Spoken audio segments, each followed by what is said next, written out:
I am Lieutenant Colonel Jerry Gilbert, retired. Was a pilot on the CH and HH-53 aircraft for about 7 years over 3 different continents, actually Asia, Europe, and the United States. Okay, I was introduced to the HH-53 after going through the helicopter school in Huey helicopters, H-3 helicopters, and 53 helicopters. After this was during the height of the Southeast Asia War, and I had flown bombers previous to that and one fighter. When they retired the aircraft I was flying at the time, we went en masse, and a great number of us B-58 pilots ended up in helicopters, going through the Huey, the H-3 and H-53.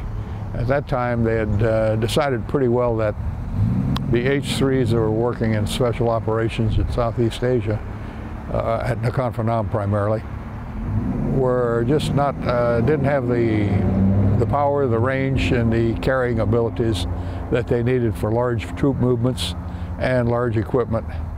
And so we went over with actually my group of people were the first H-53 pilots in special operations. And we did served in Laos, North Vietnam, South Vietnam, and parts of Thailand mainly. During this time, 928 came in, and my roommate and we went down and actually pulled this airplane off the boat that carried it over from the United States, peeled all the covering off of it, and put the blades on it, tracked the blades, and rode it up to Nakhon Phanom, where it had its home for the next few years. When I got over there, the 21st Special Ops, nobody knew what Special Ops was, and consequently even the people in the Air Force that were sending us the helicopters, they didn't even send guns on each bird, they sent guns on every other bird.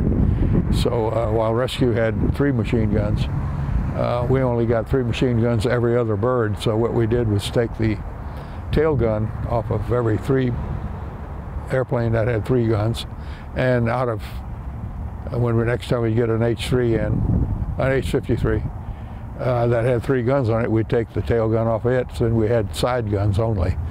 We did a lot of infills and exfills with them. They invariably always would poke their nose where they shouldn't have, and we had to pull them out of hot spots quite often. I ended up with some 45 or 50 saves under fire in this aircraft, and it never failed us in any way, shape, or form.